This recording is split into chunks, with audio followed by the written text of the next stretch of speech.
of a lot of wonderful countries. But I want to thank you for joining us at the conclusion of a highly productive NATO summit in the Netherlands. I want to thank them for the royal treatment they've given us. Couldn't have been nicer. And it's a beautiful country, really a beautiful country. Coming in, I saw the most beautiful trees. In fact, I want to bring some back with me. I want to also thank, I had breakfast this morning with the King and Queen, and they're incredible people. I said, you're central casting, beautiful people, great people, big, beautiful heart. And I enjoyed that. And also NATO Secretary General Mark Rutte, who's been terrific. He's been a friend of mine, used to be right here running this wonderful country. Now he's the NATO Secretary General. He's doing a fantastic job. And the Prime Minister, we appreciate everything you've done. And as you know, last weekend, the United States successfully carried out a massive precision strike on Iran's nuclear enrichment facilities, and it was very, very successful. It was called obliteration. No other military on earth could have done it, and now this incredible exercise of American strength has paved the way for peace with a historic ceasefire agreement late Monday, and we call it the 12-day war. Spoke to a few people. I guess that just sounded like the right name. It was a 12-day war. And we think it's over. I don't think they're going to be going back at each other. I don't think so. Not only have we dealt decisively with the critical threat of Iran's nuclear program, which was what I wanted. I said, Iran cannot have a nuclear weapon. I've said that for 15 years, long before I decided to do the political thing. But we've also reasserted the credibility of American deterrence, which is like no other. The people at NATO said there's never been anything. You know, I rebuilt the entire military during my first term. And we have a great military. We have great generals. I got to know the good ones and the bad ones. We kept the good ones. Over the past 2 days, I was honored to participate in the NATO leaders meeting and also had extremely good individual discussions with the King and the Queen, Secretary General Rutte, and the Prime Minister. Great discussions. Very knowledgeable people. Major focus of our conversations at the summit was the need for other NATO members to take up the burden of the defense of Europe, and that included the financial burden. As you know, it was 2%, and we got it up to 5%. And they said, a couple of them came up to me, one in particular said, sir, we've been trying to get it up to 3% for 20 years, and we haven't been able, and you got it up to 5%. So they're going to be, most of them, I guess almost all of them are going to be contributing now, 5%, a number that people are surprised at, but you need it today. The United States accounts for 2/3 of all NATO defense spending. And since I began pushing for additional commitments in 2017, believe it or not, our allies have increased spending by $700 billion. I said to people, you don't have any money, and a lot of them weren't paying. And so I started the process, and I picked it up as soon as I got back, which is 6 months ago. And following my election last November, almost all have accelerated plans to reach the 2%, 3%, 4%, and then ultimately, very quickly, 5%. And all of this is going to be done very quickly, almost immediately. You probably know this as well as I do. I'm sure they've been talking about it. It's really been a big focus. In a very historic milestone this week, the NATO allies committed to dramatically increase their defense spending to that 5% of GDP, something that no one really thought possible. And they said, you did it, sir, you did it. Well, I don't know if I did it, but I think I did. This will be known as the Hague defense commitment, which is pretty good, pretty appropriate. When the allies reach this number, it will add more than $1 trillion a year. Think of that, $1 trillion per year to our common defense. And this is a monument really to victory, but it's a monumental win for the United States, because we were carrying much more than our fair share. It was quite unfair, actually. But this is a big win for Europe and for actually Western civilization.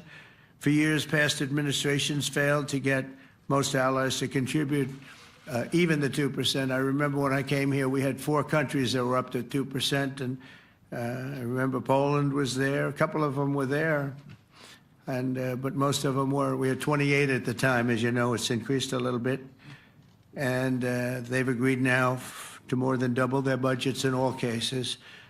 And Europe stepping up to take more responsibility for its security will help prevent future disasters like the horrible situation with Russia and Ukraine, and hopefully we're going to get that solved. Last week they lost 7,000 soldiers, mostly soldiers, but they're also getting hit in Kiev. They're getting hit in some of the towns also. And that means life. Life is disappearing also in the cities and towns. Should have never happened, would have never happened if I was president. I said it 1,000 times, and it never did happen. It's never even thought about. But it's vital that this additional money be spent on very serious military hardware, not bureaucracy, and hopefully that hardware is going to be made in America because we have the best hardware in the world. You saw that where 14 missiles were shot at us the other day. And they were very nice. They gave us warning. They said, we're going to shoot them. Is 1 o'clock okay? They said, it's fine. And everybody was emptied off the base, so they couldn't get hurt except for the gunners. They call them the gunners. And out of 14 high-end missiles that were shot at the base in Qatar, all 14, as you know, were shot down by our equipment. Amazing stuff. Amazing that they can do. It's like shooting a bullet with a bullet. It's the same thing if you think about it. 14 out of 14, and they weren't even that surprised. I said, do you do that well often? They say, we pretty much do, sir. The Ukraine crisis has also highlighted the urgency of rebuilding our defense industrial base, both in the United States and among the allied nations. We cannot afford to be dependent on foreign adversaries for critical minerals. And as you know, we made a deal with Ukraine to take a vast amount of the land they have for minerals. We need it. And once again, I want to thank all of the people in the Netherlands, incredible people. It's a great place. And all of the NATO allies for the tremendous summit that we just had. A letter just came in, and a statement came in from the Atomic Energy Commission of Israel. And I just wanted, this is an official letter, and they're very serious people, as you know.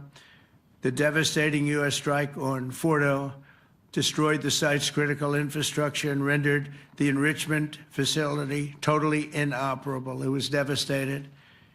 We assess that the American strikes on Iran's nuclear facilities has set back Iran's ability to develop nuclear weapons for many years to come. This achievement can continue indefinitely if Iran does not get access to nuclear material, which it won't. It's so sad that that whole thing had to go. But I just want to thank our pilots. You know, they were maligned and treated very bad, demeaned by fake news CNN, which is back there, believe it or not, wasting time, nobody's watching them, so they're just wasting a lot of time, wasting my time. And the New York Times, they put out a story that, well, maybe they were hit, but it wasn't bad. Well, it was so bad that they ended the war. It ended the war. Somebody said in a certain way, you know, that it was so devastating, actually. If you look at Hiroshima, if you look at Nagasaki, you know, that ended a war too. This ended a war in a different way, but it was so devastating. Also, they have, out of Dubai, just came that Iran's foreign ministry spokesman, this is Iran's foreign ministry, says its nuclear installations were very badly damaged by the American strike. So what bothered me about these reports with fake reports put out by the New York Times, failing, I call it the failing New York Times because it's doing terribly. Without me, it would be doing no business at all. But, and by fake news, CNN and MSDNC, all of these terrible people, you know, they have no credibility. You know, when I started, they were at 94% credibility, the media. Now it's at 16%. And I'm very proud of it because I've exposed it for what it is. But when I saw them starting to question the caliber of the attack, was it bad. Well, it was really bad. It was devastating. They were obliterated. In fact, you can't get into the tunnels. They just put that over. That just came out. They can't, there's nothing, there's no way you can even get down. The whole thing is collapsed in a disaster. And I think all of the nuclear stuff is down there because it's very hard to remove. And we did it very quickly. When they heard we were coming, it was, you know, you can't move it. Very hard, very dangerous, actually, to move to. And they also knew we were coming, so I don't think too many people want to be down there knowing we're coming. With the bunker busters, as we call them, we're the only ones that have them. We have the best equipment, best nuclear equipment, and we have the best equipment in the world. And by the way, we can't forget our submarine, which was out there, submarines actually, but submarine was out there. We shot 30 rockets into an area, every single one of them. I think it was almost 400 miles away, I think, Pete, right? 400? And long. It was in the ocean, long ways away. And we shot a total of 30. Every single one of them hit within 9 inches from where it was supposed to be. It took it a lot because we didn't do just 4, though. We did 2 others in addition, which hadn't been completely destroyed. So we hit them with a submarine from hundreds of miles away. Amazing, just amazing equipment. Greatest submarines in the world. Nobody's even close. They're 20 years behind us when it comes to submarine technology. So that's one, and the other was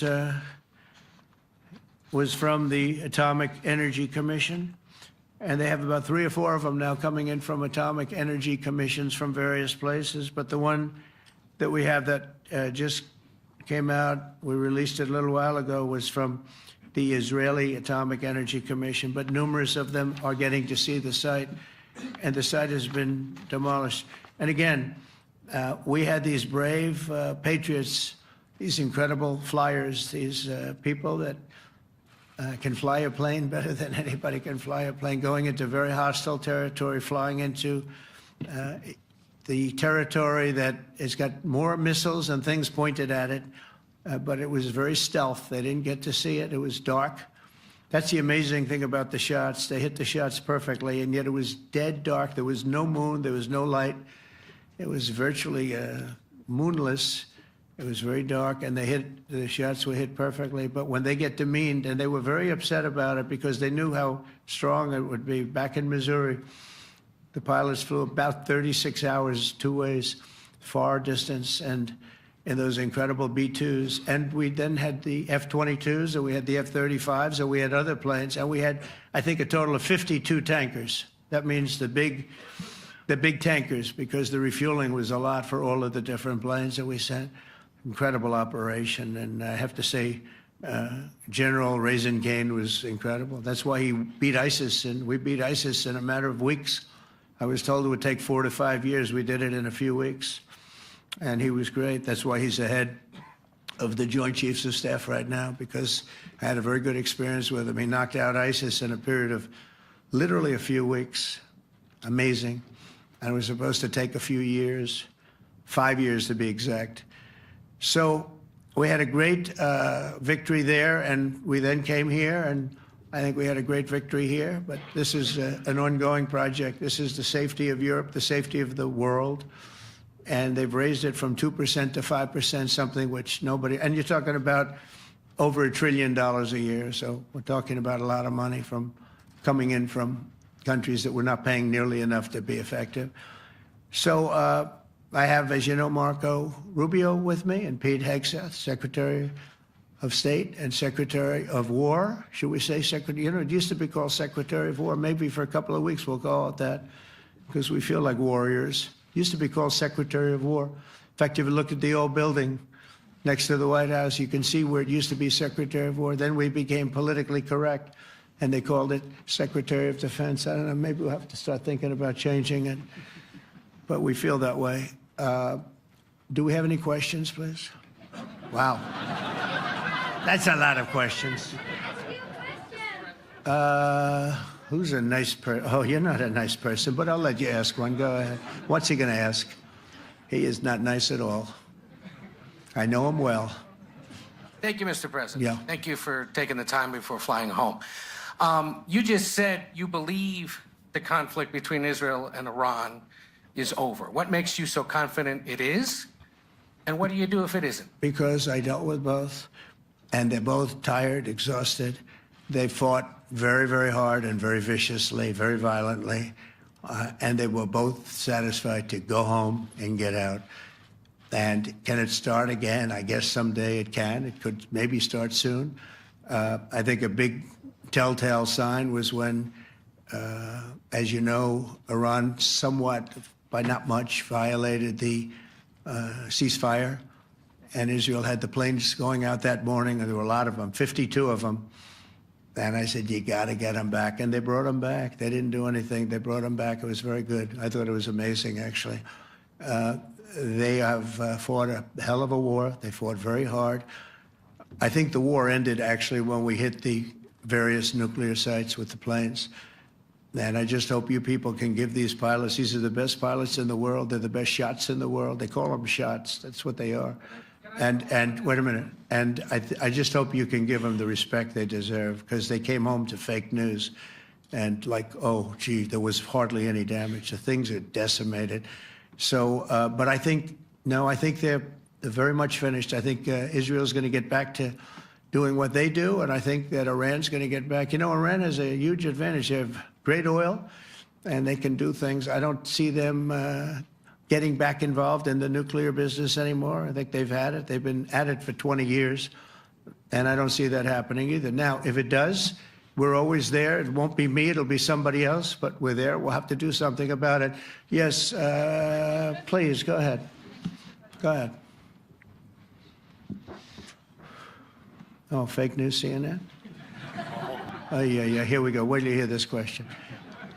You should really say how great our soldiers and our warriors are. I think everyone appreciates our soldiers and our warriors. I do have two questions for you, Mr. President. You just cited Israeli intelligence on these attacks. Earlier, you said U.S. intelligence was inconclusive. Are you relying on Israeli intelligence for your assessment of the impact of the strikes? No, this is also, Iran made the statement, and it's also, if you read the document that was given, that Pete can talk about if you'd like, the document said it could be very severe damage. But they didn't take that. They said it could be limited or it could be very severe. They really didn't know, other than to say it could be limited or it could be very, very severe. And you didn't choose to put that because it was very early after. Since then, we've collected additional intelligence. We've also spoken to people who have seen the site, and the site is obliterated. And we think everything nuclear is down there. They didn't take it out. Okay, question? Please, go ahead. Go ahead. Yeah, blue dress. Thank you so much, Mr. President. Yesterday, you said China can now continue to purchase oil from Iran. Yeah. Are you giving up on your maximum pressure campaign? Because there are sanctions right now. With who? On Iran. No, look, they just had a war. The war was fought. They fought it bravely. I'm not giving up. They're in the oil business. I mean, I could stop it if I wanted. I could sell China the oil myself. I don't want to do that. They're going to need money to put that country back into shape. We want to see that happen. Would it? No, if they're going to sell oil, they're going to sell oil. We're not taking over the oil. We could have, you know. I used to say with Iraq, keep the oil. I could say it here, too. We could have kept the oil. No, China is going to want to buy oil. They can buy it from us. They can buy it from other people. But you're going to have to put that country back into shape. It desperately needs money. Yeah. Yeah, please. Here we go. I'm picking the beauties today. Go ahead. Mr. President, Secretary General Rutte has described President Putin as an adversary, a threat, an enemy. Do you view him the same way? And in addition to that, you mentioned General Kane, your chief of staff, the chairman of the Joint Chiefs of Staff. General Kane. Yes. He has said that Mr. Putin has territorial ambitions beyond Ukraine. Do you view that in the same way? Possible. I mean, it's possible. I know one thing. He'd like to settle. He'd like to get out of this thing. It's a mess for him. He called the other day. He said, can I help you with Iran? I said, no, you can help me with Russia. Because, you know, in the last few weeks, we took care of India and Pakistan, Kosovo, Serbia. I think on Friday we have coming in The Congo is coming in, and Rwanda is coming in. That was a vicious war that went on, a machete war, heads chopped off all over Africa. They're coming in. We did 2 others in addition to that. Nobody's ever done anything like this.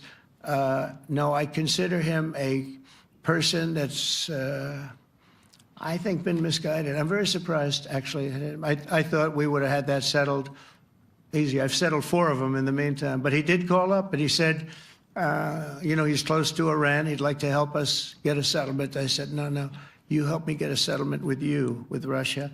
And I think we're going to be doing that, too. Yeah, please. Go ahead, please. Thank you, Mr. President. You've made clear your position on what impact the strikes had. I wanted to ask you what is next with Iran. For instance, is there any indication from U.S. intelligence that Iran was able to move any material? No, just the opposite. We think we hit them so hard and so fast they didn't get to move. And if you knew about that material, it's very hard and very dangerous to move. It's called, in many people, they call it dust, but it's very, very heavy. It's very, very hard to move. And they were way down. You know, they're 30 stories down. They're literally 30, 35 stories down underground. You think you got it all? Oh, yeah, we think we got it. We think it's covered with granite, concrete, and steel. Can I ask you, are you interested in restarting negotiations with Iran? And if so, have they resisted? So our people, Marco could answer this, but our people are not, I'm not. The way I look at it, they fought, the war's done, and, you know, I could get a statement that they're not going to go nuclear. We're probably going to ask for that, but they're not going to be doing it. But they're not going to be doing it anyway. They've had it. They've had it. Now, maybe someday in the future we'll want that. But I've asked Marco, do you want to draw, I just asked him the question as we were walking on the stage, do you want to draw up a little agreement for them to sign? Because I think we can get them to sign it. I don't think it's necessary. Marco, do you want to talk about that, please? Well, Mr. President, I think President Trump has shown a willingness to meet and talk to anybody in the world who's interested in peace. I don't know of any president that's been as willing as he has to meet with anyone and talk about peace. We'd love to have peaceful relations with any country in the world. And so obviously that'll depend on Iran's willingness not just to engage in peace, but to negotiate directly with the United States, not through some third country or fourth country process. But I know of no president, probably in our modern history, that's sought peace more than President Trump has. Sounds like the door is open, but you're in no rush. Is that right? Sounds like the door is open. But I'll tell you what, look, we're going to talk to them next week with Iran. We may sign an agreement. I don't know. To me, I don't think it's that necessary. I mean, they had a war, they fought. Now they're going back to their world. I don't care if I have an agreement or not. The only thing we'd be asking for is what we were asking for before about we want no nuclear, but we destroyed the nuclear. In other words, that's destroyed. I said, Iran will not have nuclear. Well, we blew it up. It's blown up to kingdom come. And so I don't feel very strongly about it. If we got a document, it wouldn't be bad. We're going to meet with them, actually. We're going to meet with them. Yeah. Yeah, go ahead, please. Yes. Mr. President, Netherlands TV, thank you for visiting our country. Good. As I Thank understood.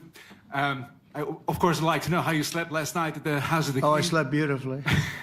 But probably a more serious question. I think you just had a meeting with President Zelensky. Did you discuss any ceasefire in this Russo-Ukrainian? No, I wanted to know how he's doing. He was very nice, actually. You know, we had little rough times sometimes. He was, couldn't have been nicer.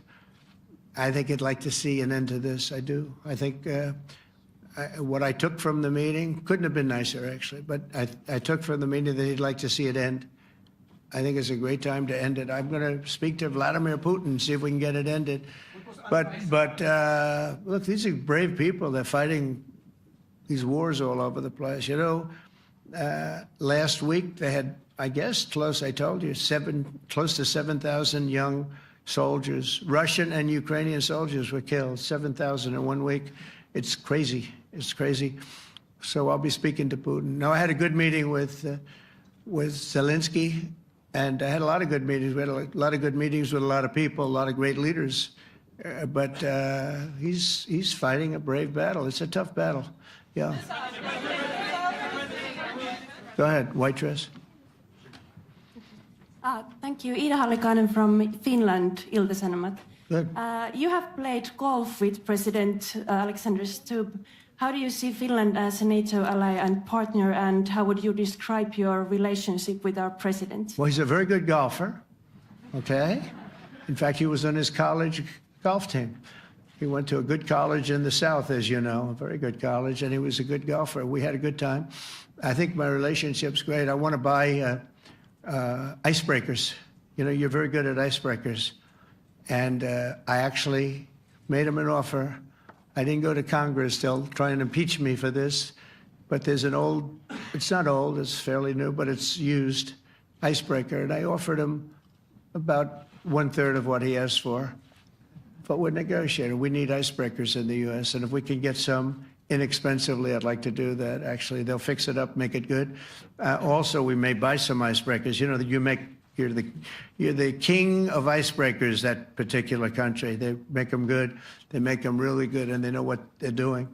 And so we're negotiating with them for about 15 different icebreakers. But one of them is available now. It's old, and it's, old. It's like 5-6 years old.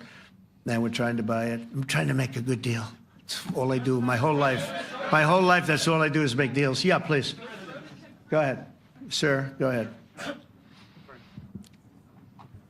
Yeah, a question for NewsHour, Dutch TV. First of all, on Article 5, on your way here, you spoke about the commitment of the US to Article 5, saying, I'll give you my definition once we're here. Yeah. What is your definition, and may the US commitment to Article 5 change in case some of the NATO members do not reach the threshold that was discussed today? My second question is following up on a colleague on Iran. What intel reports do say that everything over there was obliterated? Yeah, well, there are numerous of those reports, and they're coming out fast and furious. But the most respected ones we've already seen. And I will say that on a very confidential basis, they're looking at the reports, like numerous reports, and including people going to the site and checking the site. And they're going to be having, I guess you're going to be having over the next couple of days a full, you're going to encapsulate it. But no, the site was obliterated, just like I said it was, and just like the pilots should be given credit for. As far as Article 5, look, when I came here because it was something I'm supposed to be doing, but I left here a little bit differently. I said, I watched the heads of these countries get up, and the love and the passion that they showed for their country was unbelievable. I've never seen quite anything like it. They want to protect their country, and they need the United States. And without the United States, it's not going to be the same. And you can ask Mark, or you can ask any of the people that were there. It was really moving to see it. They love their country. They were so respectful of me because I'm the head of the United States. And I made, the King of Saudi Arabia, when I was in the Middle East, so I was in Qatar for a different reason, not a reason to get shot at. We were in there for economic development reasons, Qatar, UAE, and Saudi Arabia. All three leaders of those countries, and we took back $5.1 trillion into the United States. All three leaders said, you're presiding over the hottest country in the world. The United States right now is the hottest country. Everybody wants to be there. Everybody wants a piece of it. He said, a year ago, your country was dead. You had a deadhead running it. You had a country that was dead, and it was dead. You had people pouring through the borders. You had inflation. You had everything. He said, you've made it in 5 months at that time. You've made it the hottest country. This is the hottest country in the world. The United States right now is the hottest country in the world. And when I was around that table, it was a nice group of people, many of whom I knew from previous. When I saw the passion they had for the country, almost everyone, and you probably have the tapes, it was very public, but almost every one of them said, thank God for the United States. Without the United States, they couldn't really have NATO. It wouldn't work. It wouldn't work. It will in the future because now they're paying much more money, but it wouldn't work. It was great. And I left here differently. I left here saying that these people really love their countries. It's not a ripoff, and we're here to help them protect their country. Okay, we'll do one or two more. Thank you, Mr. President. Yeah. A question on Spain. Are you satisfied with today? Oh, I think Spain's terrible what they've done. No, I do. They're the only country that won't pay the full up. They want to stay at 2%. I think it's terrible. And, you know, they're doing very well. The economy is very well. And that economy could be blown right out of the water with something bad happening. You know, Spain is the only country that... Are you from Spain? Yeah. Good, congratulations. You're the only country that is not paying. I don't know what the problem is. I think it's too bad. So we'll make it up. You know what we're going to do? We're negotiating with Spain on a trade deal. We're going to make them pay twice as much. And I'm actually serious about that. We're going to make Spain... I like Spain. I have so many people from Spain that it's a great place and they're great people. But Spain is the only country out of all of the countries that refuses to pay. And, you know, so they want a little bit of a free ride. But they'll have to pay it back to us on trade because I'm not going to let that happen. It's unfair. It's unfair to NATO. All right, sir, please. Go ahead, right in the back. Yeah, you, tall one. The tall man. Mr. President, Johannes Petra from Austrian National Television. How are you? You once said that you would end the Ukraine war in 24 hours. You later said you said that sarcastically. Well, of course it was sarcastic. But you've now been in office for 5 months and 5 days. Why have you not been able to end the Ukraine war? Because it's more difficult than people would have any idea. Vladimir Putin has been more difficult. Frankly, I had some problems with Zelensky. You may have read about him. And it's been more difficult than other wars. I mean, look, we just ended a war in 12 days that was simmering for 30 years, frankly. We ended Rwanda and the Congo. It's coming to sign the documents. We've already signed basic documents, but they're coming, I think, to the White House on Friday. We ended, Serbia was going to go at it. But maybe the most important of all, India and Pakistan. And that wasn't whether or not they may someday have nukes like we're talking about in the Middle East, like we're talking about with Israel and Iran. This is they have nuclear weapons. I ended that with a series of phone calls on trade. I said, look, if you're going to go fighting each other, it was getting very bad. You know how bad that last attack was. It was really bad. If you're going to go fighting each other, we're not doing any trade deal. No, no, no, you have to do a trade deal. I said, we're not doing any trade deal. And in fact, I had the general, who was very impressive. The general from Pakistan was in my office last week. You know, Prime Minister Modi is a great friend of mine. He's a great gentleman. He's a great man. And I got them to reason. I said, we're not doing a trade deal if you're going to fight. And if you're going to fight each other, we're not doing a trade deal. And you know what?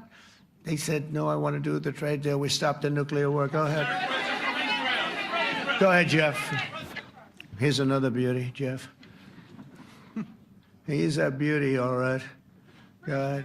Mr. President, to follow up on Ukraine, will the United States contribute any more money to Ukraine's defense this year to the $5 billion that allies are giving? And one question, you had another meeting with the Dutch opposition leader, Mr. Wilders. Can you tell us about that meeting? And are you upset about his anti-Muslim stance? I'm not upset about it. It's just his view. He's unhappy with the way things are going in this country and various countries. He was an opposition leader.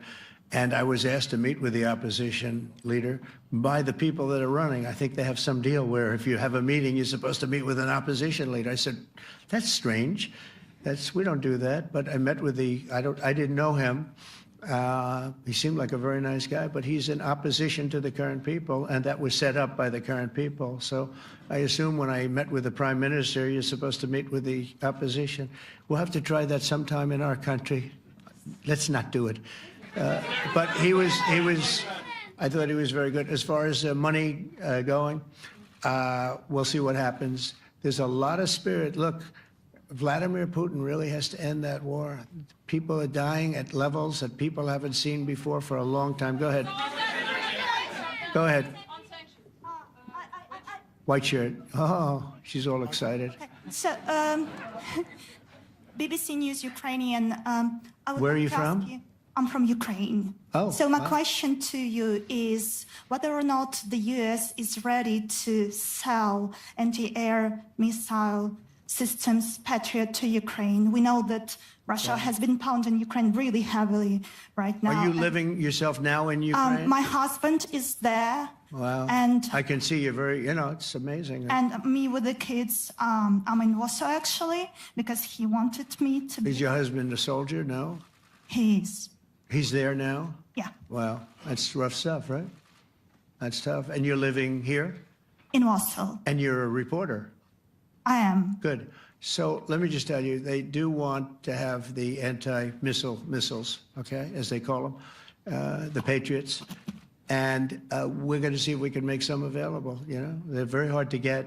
We need them too. We were supplying them to Israel, and they're very effective, 100% effective. Hard to believe how effective. And they do want that more than any other thing, as you probably know. That's a very good question, and I wish you a lot of luck. I mean, I can see it's very upsetting to you. So say hello to your husband, okay? Thank you. Go ahead. Thank you. Thank you, Mr. President. You were criticizing Where are you from? Bloomberg News. Oh, Bloomberg. That's wonderful. You were criticizing the Federal Reserve Chair before coming to this summit. Yeah, I think he's terrible. I was wondering if you've begun interviewing different candidates for the Fed pick. Yeah, I know within 3 or 4 people who are going to pick. I mean, he goes out pretty soon, fortunately, because I think he's terrible. We have no inflation. We have a tremendous economy. Hundreds of billions of dollars of tariff money is pouring in. Factories are being built because they don't want to pay the tariffs, so they're building them all over the country. I think we're close to $15 trillion. I told you $5.1 trillion from the Middle East alone, but of investment money coming in. There's never been anything like that in the history of our country. But we have no inflation. And we have borrowing because Biden, stupidly, they did short-term debt. So we have borrowing coming up. And, we'll go 10 years, maybe longer, maybe shorter, but we'll go a long period of time when we do the debt. And because of him, because of this guy, we will have to pay for years. We'll be paying for him. And I said to him, listen, there's no inflation. He says, but maybe there'll be some. That's true. I said, if there is some, what you do is raise the rate. I'm okay with that. You raise the rate in 2 years from now or in a year from now. But because the rate's high, we have to pay more for debt. It's pretty equal. In other words, if it's 4%, it's 4%. If you drop it a point, you'll pay 3%. So it's fairly equal, not necessarily, but fairly equal. So we're going to end up paying maybe 2 points or 3 points more. 3 points would be about $900 billion a year because of this very average mentally person. He's an average mentally person. I'd say low in terms of what he does, low. Low IQ for what he does, okay? Wait, so instead of paying $900 billion, we don't want to pay 900 just because he doesn't want to lower the rate. I said, if there's inflation in 2 years or 3 years or 1 year from now, you raise the rate and you take care of the inflation, among other things. But he's probably a very political guy, I guess. I don't know. I think he's a very stupid person, actually. All right, one more. Let's go. How about you? Go ahead. She looks so happy and everything. Thank you. That's why I picked her. I'm from Spain, too. I'm Ana Buch from La Vanguardia. I wanted to know if... You're where from? Spain, too. Ah. I wanted to know if you want to... That's the Spain corner right there. Shouldn't have said that. That's okay. I do like Spain, by the way. I think it's unfair that they're not paying, but go ahead. Are you going to negotiate directly with Spain about... I'm going to negotiate directly with Spain. I'm going to do it myself. They're going to pay. They'll pay more money this way. You should tell them to go back and pay. You're a reporter? You tell them to go back. They ought to join all of those countries that are paying 5%. Spain's going to be just about the only one that's not. They were the most hostile toward doing it. It just doesn't make sense to me. Okay. All right, Kelly, go ahead. Here we go. There's another one. Hello, sir. Thank you We got them all today. Okay. So, Mr. President, you talked about expecting some on-the-ground assessments at Fordo and other sites. Now here, Is that here again. Israeli and U.S.? It's been obliterated, Kelly. It's been What is your message obliterated. then, sir, to the intelligence community when they present reports? You're not disputing the DIA report. You're just... They presented a exists. report that wasn't finished. We're talking about something that took place 3 days ago. I understand that's The report was done assessment. So 2 what days is ago. your- Wait a minute. Yes. They didn't see it. All they can do is take a guess.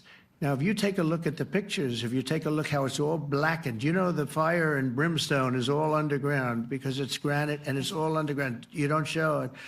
But even there, with all of that being said, the whole area for 75 yards around the hole where it hit is black with fire.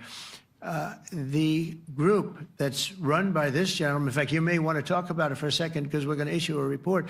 And I think it's not even a very exciting report at this point. It's been obliterated, totally obliterated.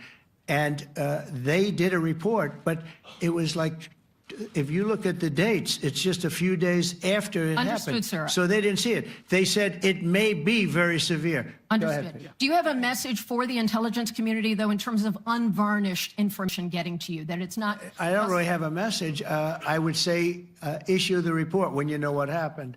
I wouldn't say that it could be severe or maybe not. They use the word severe. It could be severe or maybe it's not.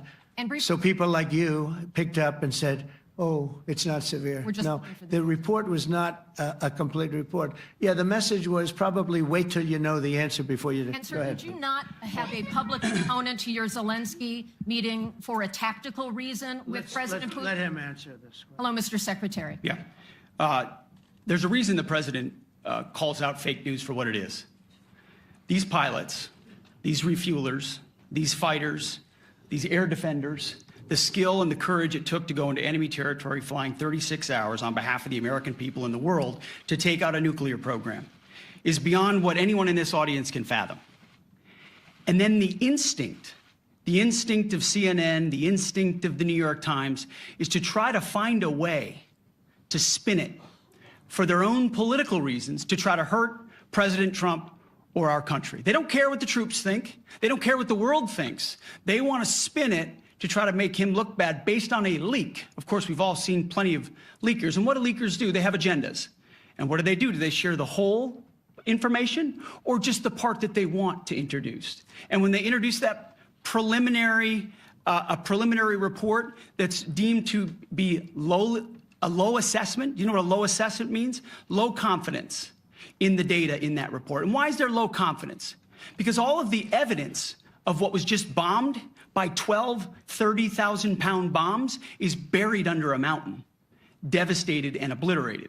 So if you want to make an assessment of what happened at Fordo, you better get a big shovel and go really deep, because Iran's nuclear program is obliterated. And somebody somewhere is trying to leak something to say, oh, with low confidence, we think maybe it's moderate. Those that drop the bombs precisely in the right place know exactly what happened when that exploded. And you know who else knows? Iran. That's why they came to the table right away, because their nuclear capabilities have been set back beyond what they thought were possible because of the courage of a commander-in-chief who led our troops, despite what the fake news wants to say. But you're not disputing the report said what it said, even though it was initial.